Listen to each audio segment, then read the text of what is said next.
Friends ఈరోజు topic వచ్చేసి ముగ్గురు టైం ట్రావెలర్స్ ఉన్నారు. ముగ్గురు టైం ట్రావెలర్స్ టైంని క్యాలిక్యులేట్ చేస్తే ఒకరు పాస్ట్కి వెళ్ళారు, ఒకరు ప్రజెంట్కి వెళ్ళారు, ఒకరు ఫ్యూచర్కి వెళ్ళారు.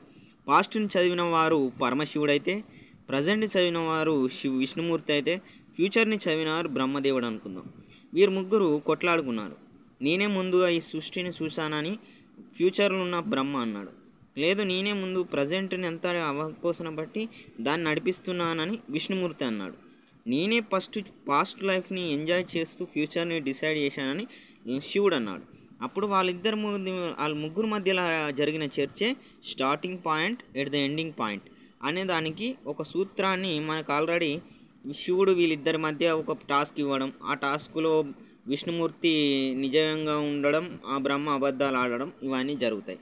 అయితే బ్రహ్మదేవుని పుట్టిన కుమారులు కూడా బ్రహ్మ సన్స్, చిత్రగుప్తుడు కానీ, హిమవంతుడు కానీ, జాంబవంతుడు కానీ, భృంగు కానీ, ఆత్రి కానీ, మారీచి కానీ, వశిష్ఠుడు కానీ, వీళ్ళు ఎప్పుడు అబద్ధాలు మాట్లాడేది తెలియదు, ఎప్పుడు నిజాలు ఇప్పేది తెలియదు. కానీ షార్ట్కట్ వేలో నగ్న సత్యాలని రివాల్ చేస్తారు. ఈ షార్ట్కట్ వేస్లలో మనం అందరం స్టార్టింగ్ పాయింట్ నుంచి ఎండింగ్ పాయింట్ వరకు మనం ఉండే వయసు 10 ఏళ్ళకు మనకు జ్ఞానోదయం అవుతుంది. 20 ఏళ్ళకు మనకు లోకం అంటే ఇదే అని తెలుస్తుంది. 30 ఏళ్ళకు మిడిల్ ఏజ్ వస్తుంది. 40 ఏజ్కి మనందరికీ చాలా బోరింగ్ అనిపిస్తుంది. 50 ఏజ్కి 60 ఏజ్ వచ్చాక రిటైర్మెంట్ ఏజ్ వస్తుంది. ఈ ఏజ్ గ్యాప్లోనే నార్మల్ లైఫ్ అవుతుంది. కానీ ఎక్కడ ఎంజాయ్ లేదనుకుంటే అన్నిటికీ ఎంజాయ్ ఈ భూమి మీదే ఉన్నాయి. కొన్ని ప్లేసెస్ తిరిగితే తెలుస్తాయి. అయితే ఈ ముగ్గురు టైం ట్రావెలర్లు అలా టైం మిషన్ని కనుక్కున్నారు. కానీ ముగ్గురు మధ్యలో గొడవ జరిగింది.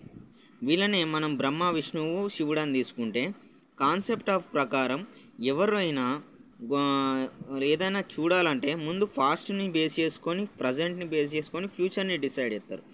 అలా డిసైడ్ చేశాడు కాబట్టి అతను డిస్ట్రాయిడ్ అంటే సర్వనాశనం చేయగలుగుతాడు.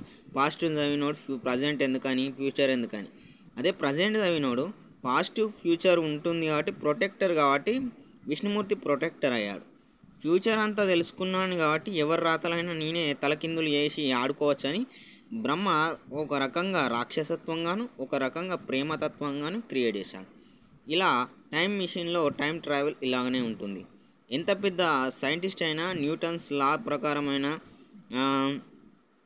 ఎవరీ యాక్షన్ ఏ రియాక్షన్ వరల్డ్ ప్రకారం చూసినా ఈ సైక్లిక్ రివల్యూషన్ ఇలాగనే జరుగుతుంది. నేచర్లో డిఫారెస్టేషన్ అంతా రివల్యూషన్ జరుగుతుంది.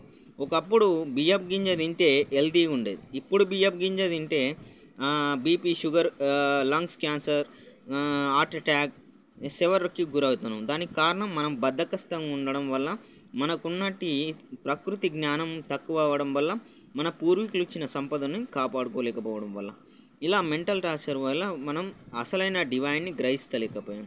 దానికి కారణం మనకు టైం మేనేజ్మెంట్ అనేది కరెక్ట్ లేకపోవడం, ఒకరికి కింద బానిస అవ్వడం కానీ, మనమే కొందరిని బానిసలు చేసుకొని వాడుకొని వాళ్ళ యొక్క శ్రమని దోచుకోవడం కానీ, శాడిజం కానీ ఇలాంటివి చూపిస్తూ ఉంటారు. ఇది చూపిస్తే వాళ్ళు ఎన్నటికీ మోక్షానికి అర్హులు కారు, ప్రాప్తానికి అర్హులు కారు. సో ఈ ముగ్గురు టైం ట్రావెల్ అదే చదివారు. సో వీళ్ళందరినీ మనం గాడ్స్గా పిలుచుకుంటున్నాం. ఈ గాడ్స్ని కొందరు అల్లా కూడా అంటారు, కొందరు యేసు అంటారు, కొందరు ఈ బౌద్ధ గురువులు అంటారు, కొందరునేమో గురునానక్ అంటారు, కొందరేమో జైన మతం అంటారు. వీళ్ళందరినీ చదివిన సాయిబాబా సబ్కా మాలిక్ ఏకే అన్నాడు. వీరిని అవపోసన పట్టినట్టు దుర్గాదేవి నేనే ఆదిశక్తి అనే అవతారంగా చెప్పింది. అపరకాళి చండీ యాగంలో కూడా నా నుంచే ఈ ముగ్గురు పుట్టారని కూడా చెప్పింది. సో ఈ మొత్తం శక్తి ప్రకారంలో స్టార్టింగ్ ఎండింగ్ పాయింట్ ఉంటుంది ఫ్రెండ్స్. కానీ ఈ స్టార్టింగ్ ఎండింగ్ పాయింట్స్ మధ్యలో దేవదూతలు ఉంటారు, రాక్షస దూతలు అంటే యమభటులు ఉంటారు. ఇక్కడ మంచి చెడు అనేది చూసుకొని మీ చావులు నిర్ణయం అవుతాయి. ఇది నగ్న సత్యం అన్నట్టు. ఇది యూనివర్సల్ ట్రూత్ నుంచి ఎవరు తప్పించుకోలేరు.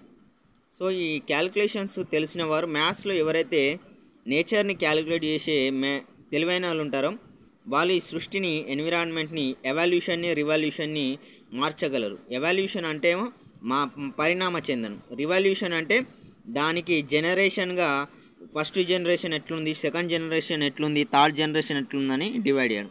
ఈ విధంగా లైఫ్ ఆఫ్ సర్కిల్ ఉంటుంది. ఇదినే లైఫ్ ఆఫ్ సర్కిల్ అంటారు. Bye friends, bye bye bye.